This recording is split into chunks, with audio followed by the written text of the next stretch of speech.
प्यारे बच्चों, आजकल हम आपके लिए इंग्लिश की क्लास ला रहे हैं, वो भी एक्टिव और पैसिव वॉइस पर आधारित है। यह प्रैक्टिस सेशन है क्योंकि एग्जाम करीब है, आपको एग्जाम को दृष्टि में रख करके बनाई जा रही है। तो आइए हम प्रैक्टिस करते हैं किस तरह से एक्टिव को पैसिव वॉइस में चेंज करते हैं। ध्यान से देखिएगा क्योंकि इसके पहले हम आपको सारे रूल पढ़ा चुका हूं, अब समय है प्रैक्टिस का।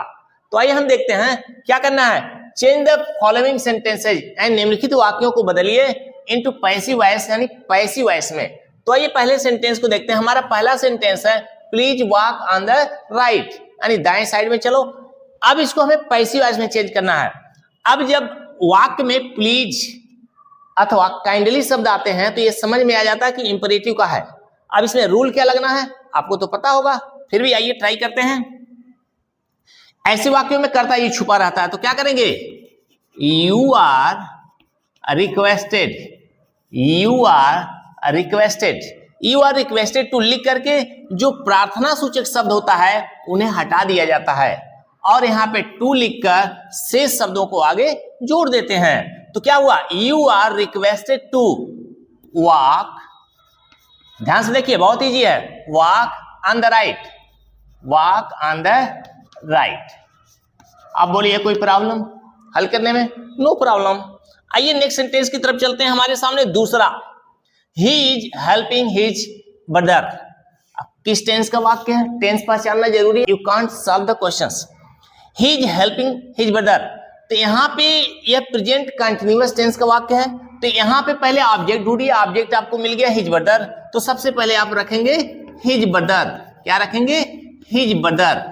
आपने हिज ब्रदर रख लिया। अब ऑब्जेक्ट जो है सब्जेक्ट बन गया। अब एक वचन में है तो इज लगाइए, बहुवचन में है तो आर लगाइए। तो क्या है, हिज ब्रदर एक वचन में तो हमने इज लगा दिया, हिज ब्रदर इज आपने लगा दिया। अब यहाँ पे देखिए आईएनजी, आईएनजी के लिए हम कंटिन्यूअस टेंस में किसका इस्तेमाल करते हैं, बीइंग का इस्तेमाल करते हैं। किसका, बीइंग का। His brother is being, help बचा वर्ब, हेल्प का third form helped, his brother is being helped. अब यहाँ पे बाय लिख करके जो हमारा सब्जेक्ट था, सब्जेक्ट को हमें बना देना है ऑब्जेक्ट। ही का ऑब्जेक्ट क्या होगा, हिम हो जाएगा। कितना इजी है। अब हम तीसरे सेंटेंस की तरफ बढ़ेंगे। They will finish their work tomorrow. यह किस टेंस में है, टेंस को पहचानना बहुत जरूरी है। टेंस के अनुसार ही हम हेल्पिंग वर्ब का प्रयोग करते हैं। यह हमारा है फ्यूचर इंडेफिनिट टेंस। तो अब हमें ऑब्जेक्ट ढूंढना है, तो ऑब्जेक्ट हमारा है देयर वर्क। तो देयर वर्क को पहले रख लीजिए, देयर वर्क हमने ऑब्जेक्ट को रख लिया। अब देयर वर्क साथ विल है, विल को आप उतार देंगे। इसके साथ एक और चीज जोड़नी होती है, क्या होती है, बी। क्या होती है, be. There work will be. अब हमारे सामने जो वर्ब है यानी फिनिश, फिनिश का थर्ड फॉर्म लिखना है, there work will be finished. आपने फिनिश लिख लिया। अब उसके बाद क्या करना है, बाय लिख करके जो हमारे सामने यहाँ पे सब्जेक्ट है, सब्जेक्ट को ऑब्जेक्ट में बदल देते हैं। तो दे का ऑब्जेक्ट क्या होगा, दे का ऑब्जेक्ट होगा देम। अब यहाँ पे देखिए टुमारो जो कि अदर वर्ड है, यह बाय के पहले भी लिख सकते हैं और यहाँ पर भी लिख सकते हैं, तो हम लास्ट में लिख दे रहे हैं। आप दोनों जगह में से जहां अच्छा लगे आप लिखिएगा। इस तरह से हमारा ये भी सेंटेंस बन गया।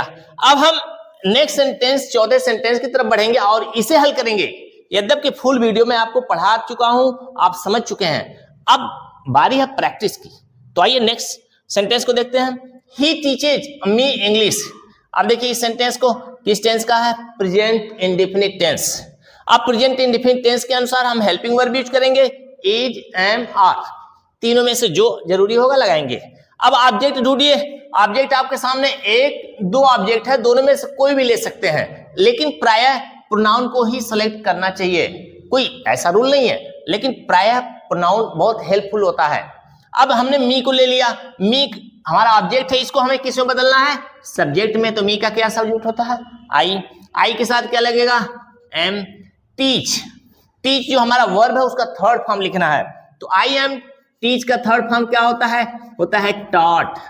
आई एम टॉट, क्या टॉट, इंग्लिश को ही उतार दीजिए, आई एम टॉट इंग्लिश। अब हमारे पास बचा सब्जेक्ट, सब्जेक्ट को हमें ऑब्जेक्ट में बदलना है, तो उसके पहले क्या लगाना होगा, बाय।